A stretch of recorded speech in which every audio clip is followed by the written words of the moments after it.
आज सुनिए कहानी 9 साल छोटी पत्नी। कुशल दबे पांव इस तरह घर में घुसा था जैसे घर उसका अपना न हो, और खांसी आने पर वह गली में जाकर इस तरह जी भर कर खांस आया था जैसे मदन को नसीहत करने का मौका न देने के लिए वह प्रायः दुकान के बाहर जाकर खांसा करता है। फिर उसने सोचा कि वह शायद अपने अचानक आ जाने से तृप्ता को चौंकाना चाहता है। यह सोचकर वह मुस्कुरा दिया कि चौंकाने के लिए ये छोटी छोटी बातें ही रह गई हैं। तृप्ता ने कुशल को देखा तो सचमुच ही चौंक गई। उसने कुशल को देखते ही कागजों का एक पुलिंदा ट्रंक में छिपा दिया, जिसे वह दीवार से पीठ टिकाए फुसफुसा कर बड़ी एकाग्रता से पढ़ रही थी। उसकी आवाज में उतार चढ़ाव को भी लक्षित किया जा सकता था। उसने हाल ही में धोए हुए बालों को जूड़े के रूप में इकट्ठा करके उन पर अपना सर इस ढंग से रखा हुआ था जैसे बालों से तकिए का काम ले रही हो। कुशल को देखते ही उसके माथे पर ढेर सा पसीना इकट्ठा हो गया और वह खड़ी हो गई। उसके बाल खुलकर कंधों पर बिखर गए।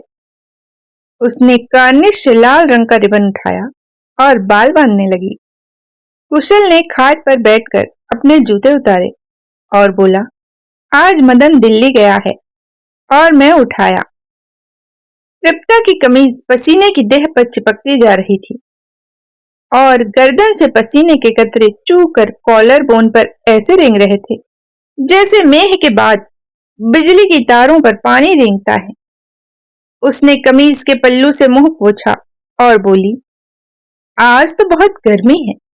फिर उसने ट्रंक को खाट के नीचे सरकाते हुए कहा, मैं तो समझी थी प्रकाश खाना लेने आया होगा, आप इस समय कैसे आ गए? फिर उसने कुशल के चेहरे की ओर देखते हुए पूछा, तबीयत तो ठीक है? कुशल सोचने लगा, यदि वह तृप्ता के स्थान पर होता तो इस समय कैसे आ गए के स्थान पर कहां से टपक पड़े कहता।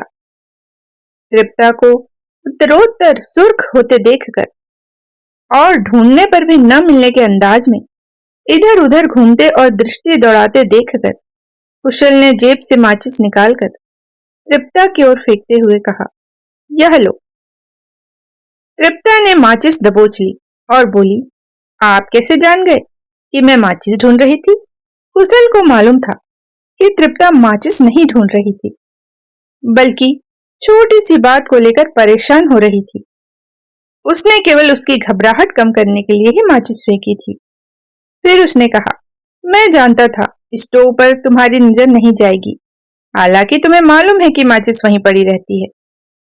तृप्ता ने स्टोव जलाया और चाय का पानी चढ़ा दिया और फिर स्वयं भी कुशल के निकट खाट पर आकर बैठ गई और पैर हिलाने लगी।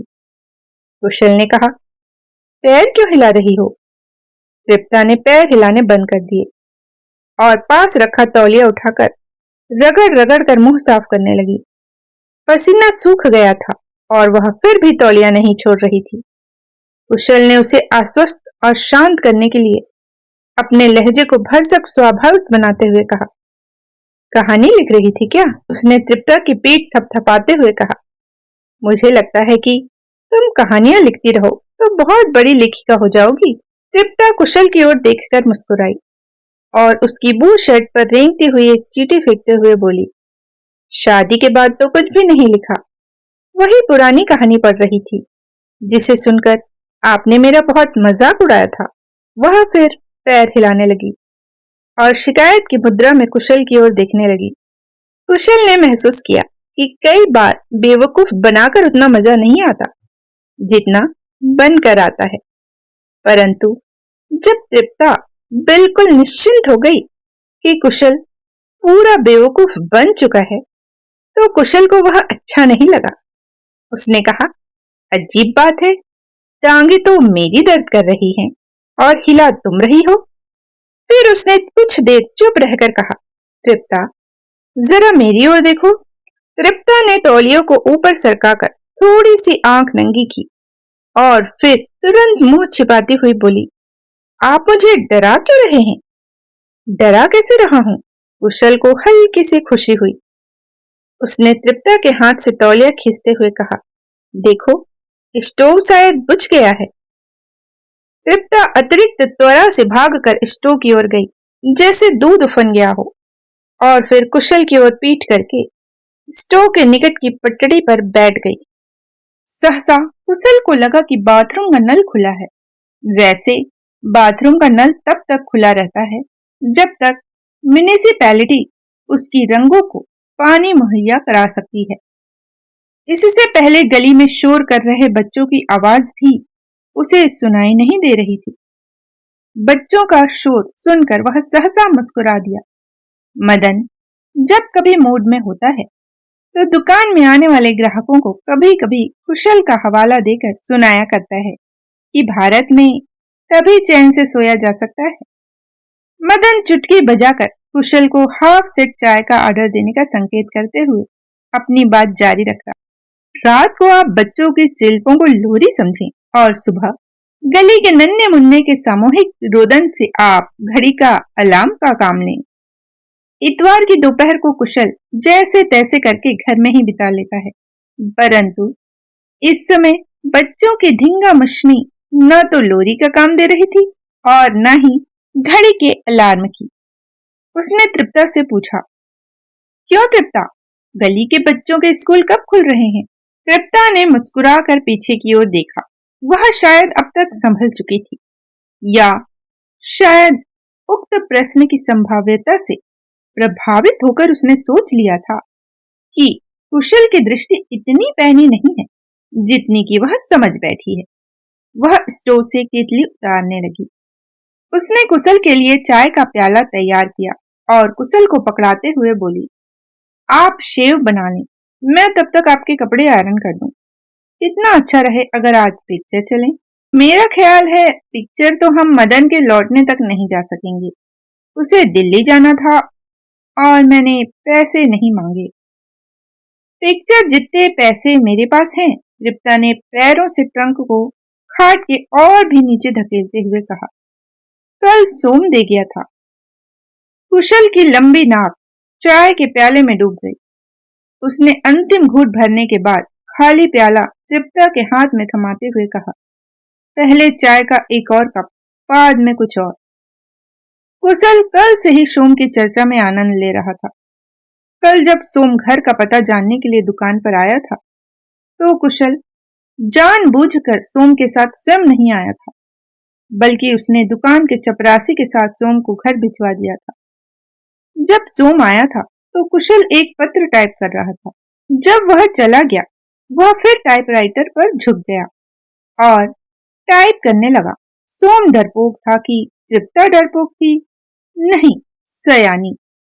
सोम डरपोक था। सोम डरपोक है और सोम डरपोक रहेगा। तृप्ता डरपोक थी। तृप्ता डरपोक।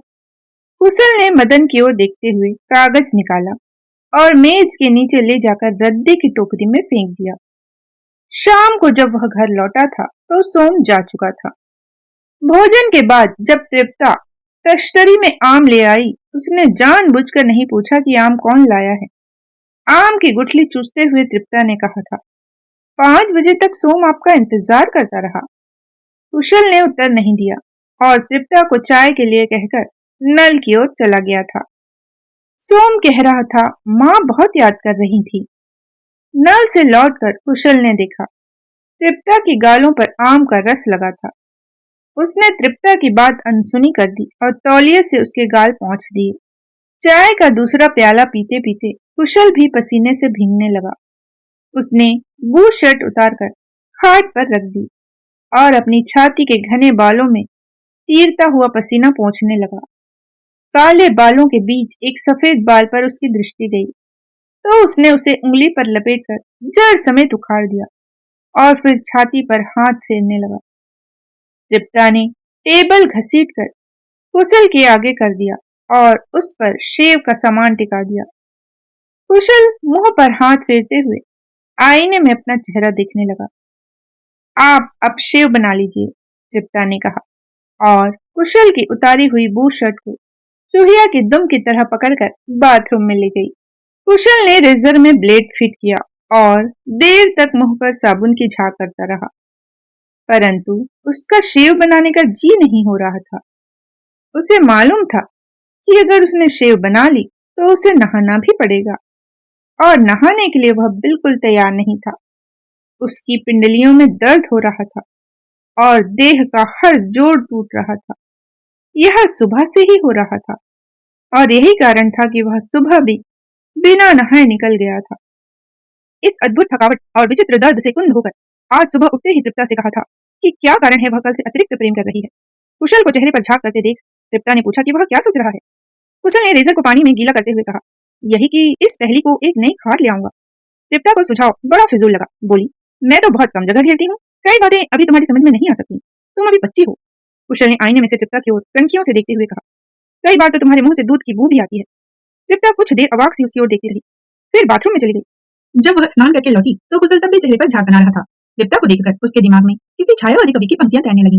उन्हें पकड़ने की बजाय वह तृप्ता को चेतावनी देने के लहजे में कहने लगा कि वह भविष्य में उसे शेव बनाने और स्नान करने के लिए कभी न कहे। उसकी इच्छा होगी तो वह खुद स्नान कर लेगा। इतने में बाहर का दरवाजा खुला और किसी के आने की पश्चात सुनाई दी। तृप्ता ने उचक कर बाहर देखा और बोली, सुब्बी है। सुब्बी नीली आंखों वाली स्लिम सी तृप्ता की हम उम्र लड़की है। उसने आंगन में आकर कुशल को देखा तो जीभ निकालकर भाग गई। सुब्बी बहुत खराब लड़की है, तृप्ता ने कहा। लड़कियां सभी खराब होती हैं, कुशल ने कहा। वह जानता था तृप्ता की नजरों में सुब्बी क्यों खराब है। कुशल सेव बनाता रहा। तृप्ता कुछ क्षण रुककर बोली, देखने में कितनी भोली लगती है, पर मुंह के पास लड़कों के खत आते हैं। आईने में कुशल का चेहरा मुस्कुराने लगा। उसने ठुड्डी पर रेजर चलाते हुए कहा, देखने में तो तुम भी बहुत भोली लगती हो। तृप्ता के चेहरे पर हवाइयां उड़ते देख उसने बात का रुख पलटा। जवान लड़की को लोग ऐसे ही बदनाम कर देते हैं, मैं भला उसकी बदनामी क्यों करूंगी। तृप्ता ने बाह में पहनी चूड़ियां उंगलियों से घुमाते हुए कहा, मैंने खुद देखे हैं उसके पास दर्शन के खत। नास पीटी उनके जवाब भी लिखती है। तुम क्या खाक कहानियां लिखती होगी। कुशल के मुंह में साबुन चला गया। उसने तौलिए से होंठ साफ किए और बोला, खत लिखने में क्या बुराई है, कहानी लेखिका को कुछ तो उदार होना चाहिए। कुशल ने अपनी टांग से ट्रंक को थोड़ा सा सरका दिया और फिर वह ऐसे पैर हिलाने लगा जैसे ट्रंक संयोग से छू गया हो। आप कोई और मकान देखिए, तृप्ता ने कहा। चीजें रखने के लिए भी जगह नहीं है, सारी रात ट्रंक मेरी पीठ पर चुपता रहता है। सोने से पहले ट्रंक को खाट के नीचे से निकाल दिया करो, कुशल ने कहा। आप शेव क्यों नहीं बनाते। शेव तो अब बन ही जाएगी। कुशल रेजर को पानी के ग्लास में घुमा रहा था। जब साबुन उतर गया तो उसने कहा, सुब्बी तो अभी बिल्कुल मासूम है, मुझे समझ में नहीं आता कि तुम उसके बारे में उल्टी सीधी बातें क्यों सोचती रहती हो। आपको बात का तो पता नहीं होता। और क्या, खत लिखने में मुझे तो कोई बुराई नजर नहीं आती। कुशल ने जानबूझकर तृप्ता से आंख नहीं मिलाई। तृप्ता को कुछ सोचते हुए उसने कहा, खत लिखने के अलावा भी कुछ करती होगी, मैं नहीं सोच सकता। तुम इस बात को क्यों भूल जाती हो कि अक्सर लड़कियां डरपोक होती हैं। आपको उसी दिन पता चलेगा जब उसके भागने की खबर मिलेगी। अगर सुब्बी ऐसी लड़की है तो तुम उसके साथ संबंध क्यों रखी हो। मैं तो उसे समझाती रहती हूँ। क्या समझाती रहती हो। कुशल के गाल पर एक कट आ गया। यही कि दर्शन खत लिखता है तो वह जवाब क्यों देती है। कुशल ने तौलिए से गला साफ किया। दूसरे क्षण खून का एक और कतरा चमकने लगा। तृप्ता भाग कर डिटॉल ले आई, रुई से उसके गाल पर लगाते हुए बोली, मैंने उसे यह भी समझाया है कि वह दर्शन से कहे कि जब तक वह उसके पिछले खत नहीं लौटाएगा वह उससे बात नहीं करेगी। कुशल ने कहा लगाया और बोला, तुम जरूर उसे फंसाओगी। फंसाऊंगी, वो कैसे। उससे न तो खतों को नष्ट करते बनेगा और संभाल कर रखेगी तो किसी वक्त भी राज खुल सकता है। कुशल ने कहा, भाड़ में जाए सुब्बी और उसके खत। अगर आज आप पिक्चर नहीं जाएंगी तो मैं आपके लिए कुछ खरीद कर लाऊंगी। इतना प्यार न किया करो टिप्पू। कुशल ने तृप्ता की कलाई पकड़ ली और उसी रुई को तृप्ता के गाल पर घिसते हुए बोला, पहले तो तुम इतनी। बस बस, तृप्ता ने बात बीच में ही काट दी। बताइए आपके लिए क्या लाऊं। मेरे लिए एक खाट लाओ। कुशल की पिंडलियों में फिर जोरों का दर्द होने लगा था। तृप्ता जैसे प्रेम के अतिरेक में मचल उठी, गिनाने लगी, नहीं खाट नहीं, एक नई बूशर, एक आपकी प्रिय पुस्तक, नया टूथब्रश और उसने कुछ सोचते हुए कहा, और टॉफियां लॉलीपॉप। तुम सिर्फ टॉफियां लॉलीपॉप ले आओ। नहीं, मैं सब चीजें लाऊंगी। तुम्हारे पास कितने पैसे हैं। 5 रुपए, तृप्ता ने थूक निकलते हुए कहा। 5 रुपयों से तो ये सब नहीं आएगा, तुम्हारे पास जरूर और पैसे होंगे। कसम से इतने ही है, तृप्ता ने कहा। आप सोम से पूछ लीजिए, वह 5 रुपए ही देकर गया था। कुशल सेव बना चुका था परंतु तुरंत नहाना नहीं चाहता था। बोला, भला तुमने सोम से पैसे क्यों लिए। तृप्ता का चेहरा छीले आलू की तरह हो गया। बोली, आपने मना किया होता तो कभी न लेती। पैसे लेने में तो कोई हर्ज नहीं था। कुशल ने कहा, क्यों नाहक उसका खर्च करवाया जाए। उस दिन दुकान पर आया तो बहुत से फल भी लेता आया था। झूठ बोलकर उसे खुशी हुई। आपने बताया क्यों नहीं। भला इसमें बताने की क्या बात है। और फिर तुमने भी तो नहीं बताया था कि वह पैसे भी दे गया है। बता तो दिया है। खैर, कुशल ने बात समाप्त होते देख होका दिया। सोम तुम्हारा क्या लगता है। बुआ का लड़का है, आपको कई बार तो बता चुकी हूँ, उसने चिढ़कर कहा। मैं हर बार भूल जाता हूँ, कुशल ने हंसते हुए कहा। तुम्हारे ब्याह में सबसे अलग थलग खड़ा जिस ढंग से रो रहा था उससे तो मैंने अनुमान लगाया था कि जरूर रकीब होगा। रकीब के माने क्या होते हैं। तृप्ता ने तुरंत पूछा। अरबी में बुआ के लड़के को रकीब कहते हैं, कुशल ने कहा और कंधे पर तौलिया रखकर बाथरूम चला गया। कुशल ने बाथरूम का दरवाजा बंद किया तो उसे खाट घसीटने की आवाज आई। उसने महसूस किया कि नहाने से पहले सिगरेट मजा दे सकती है। वह खुद सिगरेट उठा लाता, मगर जब उसे चोर हाथों से ताला लगाने की आवाज आई तो उसने खुद जाना उचित नहीं समझा। उसने तृप्ता को आवाज दी कि वह एक सिगरेट दे जाए। तृप्ता ने दूसरे ही क्षण झरोके से सिगरेट और माचिस पकड़ा दी। सिगरेट पकड़ते हुए उसके मन में तृप्ता के प्रति प्यार उमड़ने लगा। उसे लग रहा था कि वह अपने मनोरंजन के लिए तृप्ता को परेशान कर रहा है। यह मनोरंजन का साधन भी अचानक उसके हाथ लग गया था। उस दिन एक पुस्तक ढूंढते ढूंढते वह तृप्ता के ट्रंक की भी छानबीन न करता तो शायद इससे वंचित ही रहता। पुस्तक न मिलने पर उसने महसूस किया था कि ट्रंक में वक्त काटने के लिए बहुत सी रोचक सामग्री भरी पड़ी है। ट्रंक में कपड़ों के नीचे एक साधारण सा पर्स था। पर्स में मैट्रिकुलेशन का सर्टिफिकेट, थोड़ी मुड़ी सी दो एक तस्वीरें जिसमें युवक भेष में तृप्ता का एक चित्र था, माला से बिखरे हुए कुछ मोती, एक मैला पिक्चर पोस्ट कार्ड, एक सेंट की लगभग खाली शीशी बहुत हिफाजत से रखी हुई थी। मैट्रिकुलेशन का सर्टिफिकेट देख कुशल शिथिल हो गया था। उसे लग रहा था जैसे अनजाने में उससे चूजा जिबह हो गया हो। सर्टिफिकेट के हिसाब से तृप्ता की उम्र कुशल से 9 साल कम बैठती थी। उसने सर्टिफिकेट से तृप्ता के अंक भी न पढ़े थे कि वापस पर्स में रख दिया। ट्रंक में सबसे नीचे अखबार का एक बड़ा कागज बिछा था, मगर साफ पता चलता था कि कागज के नीचे कुछ है, क्योंकि कागज एक जगह से ऐसे उठा हुआ था जैसे उसके नीचे एक बड़ा मेंढक हो। कुशल ने बड़ी एहतियात से वह मेंढक निकाला। कागजों का एक खस्ता पुलिंदा था जिसमें दोनों के खत थे, सोम के भी और तृप्ता के भी, जो शायद तृप्ता ने चालाकी से वापस ले लिए थे या सोम ने शराफत से लौटा दिए थे। खत पढ़ते पढ़ते कुशल कितनी देर तक हंसता रहा। तृप्ता ने वही बातें लिखी थी जो कभी कभी भावुक होकर उससे भी किया करती है। सोम के खत पढ़कर तो हंसी से लोटपोट हो गया था। सोम की शक्ल देखकर तो अनुमान नहीं लगाया जा सकता है कि वह इतना भावुक हो सकता है और हिज्जों की इतनी गलतियां कर सकता है। इस बार जब सोम आया था तो उसने थोड़ी थोड़ी मूछें भी बढ़ाई हुई थी। कुशल को यह बात बड़ी अजीब लगी कि मूछें बढ़ाकर भी आदमी भावुक हो सकता है, मूछों वाला भावुक। शाम को जब तृप्ता बाजार से लौटी तो उसने कहा, तृप्ता तुम 30 बरस की कब होगी? क्यों, आप मुझे बूढ़ी देखना चाहते हैं? नहीं, बूढ़ी नहीं, लेकिन बच्ची भी नहीं। काश तुम 30 साल की होती। कुशल हंस पड़ा था। कुशल गुसल खाने से लौटा तो कमरे का रुख एकदम बदला हुआ था। खाट जो इससे पहले कमरे के ठीक बीच पड़ी थी, अब दूसरे कमरे में खुलने वाले दरवाजे के साथ टिका दी गई थी और उस पर अंगूरी रंग की एक नई शीट बिछी थी।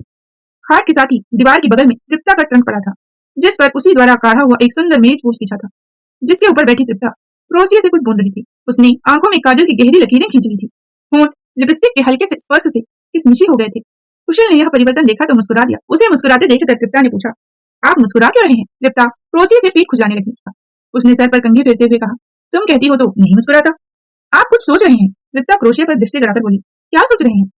कुशल ने कुछ सोचने की कोशिश की और कल्पित प्रेमिका का पुराना किस्सा ले बैठा। बोला, दरअसल मुझे सीलक याद आ रही थी।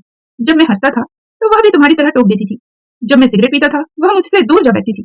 जब कभी उसके घर जाता तो नौकर को भेजकर सिगरेट मंगवा देती। अजीब लड़की थी सीला। कुशल ने सिगरेट सुलगाया और खाली पैकेट नाटकीय अंदाज में दूर फेंक दिया। तृप्ता ने क्रोशिया से आंखें नहीं उठाई। कुशल ने तृप्ता को लक्षित करके धुएं का एक गहरा बादल उसकी ओर फेंका। उसे आशा थी कि ताजे लिपस्टिक पर थोड़ा सा धुआं जरूर जम जाएगा। अपनी बात का प्रभाव न होते देख उसने बात आगे बढ़ाई कि वह कैसे सीला के साथ पिकनिक पर जाया करता था। और बस बस, मैं और नहीं सुनूंगी।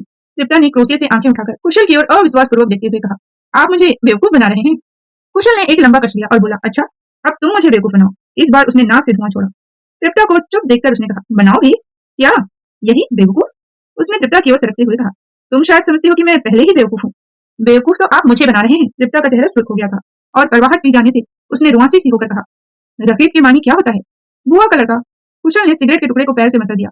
महान लेखिका होकर भी इसका अर्थ नहीं पता। कुशल को मालूम था कि अब वह कहानी लेखिका का लबादा उड़ने के लिए विवश है।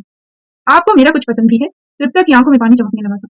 वह चाहता तो आसानी से तृप्ता को रुला सकता था, परंतु उसने ऐसा नहीं किया। इधर उधर सिगरेट का कोई बड़ा टुकड़ा ढूंढते हुए उसने निहायत सादगी से कहा, निश्चित ही मुझे तुम्हारी रचनाएं पसंद आ सकती हैं, लेकिन तुम सुनाओ तब तो। तृप्ता ने कुशल की ओर नहीं देखा। उसके बाद भी अनसुनी कर दी और घुटनों में सर देकर बैठ गई। पहले जो कुशल के जी में आया कि तृप्ता को चुप करवाया जाए और उसी बहाने प्यार भी किया जाए, परंतु उसने महसूस किया कि बिना सिगरेट के कस खींचे प्यार नहीं किया जा सकता। भावुक तो बिल्कुल भी नहीं हुआ जा सकता। कुशल जानता है कि तृप्ता भावुकता रहित प्यार को स्वीकार नहीं करेगी। उसने घुटनों पर झुकी तृप्ता की ओर देखा और पांव में चप्पल पहनने लगा। तृप्ता ने कुशल को चप्पल घसीटते हुए बाहर जाते देखा तो सिसकियां भरने लगी। कुशल के मन में तृप्ता के प्रति करुणा उमड़ रही थी। उसे दुकान से इस प्रकार उठाने में कोई तुक नजर नहीं आ रहा था। उसे मालूम है कि अब वह तृप्ता को जितना भी मनाने का प्रयत्न करेगा वह उसी मात्रा में रूठती चली जाएगी। मनाने के इस लंबे सिलसिले से तो दुकान पर दिन भर टाइप करना ही आसान है। कुशल ने सोचा और पनवाड़ी से सिगरेट का पैकेट लिया। वह लौटा तो भरे टब में पानी गिरने की वही चिर परिचित आवाज सुनाई दी। उसे लगा जैसे सहसा किसी ने देर से उसके कानों में रखी हुई रुई निकाल फेंकी हो या वह बरसों पुराने माहौल में लौट आया हो। उसने देखा तृप्ता खाट पर औंधी लेटी थी और उसने अपना मुंह तकिए में छिपा रखा था। स्टोव पर पानी उबल रहा था और जले हुए कागज स्टोव पर रखे पानी में तीर रहे थे। कुशल ने बड़ी एहतियात से एक स्याह कागज उठाया और तृप्ता की पीठ पर पापड़ की तरह चूर्ण करते हुए बोला, कहानी जला डाली क्या?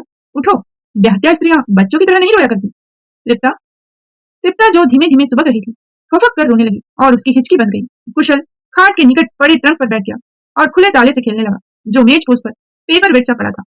सिगरेट सुलगाकर भी वह तृप्ता को चुप कराने का साहस न बटोर सका। उसे लग रहा था तृप्ता का रोना बिल्कुल जायज है। अभी आप सुन रहे थे कहानी 9 साल छोटी पत्नी। इसे लिखा है रविंद्र कालिया जी ने। इसी तरह की कहानियां सुनने के लिए हमारे साथ बने रहिएगा। फिर मिलते हैं एक नई कहानी के साथ। जय हिंद, जय भारत।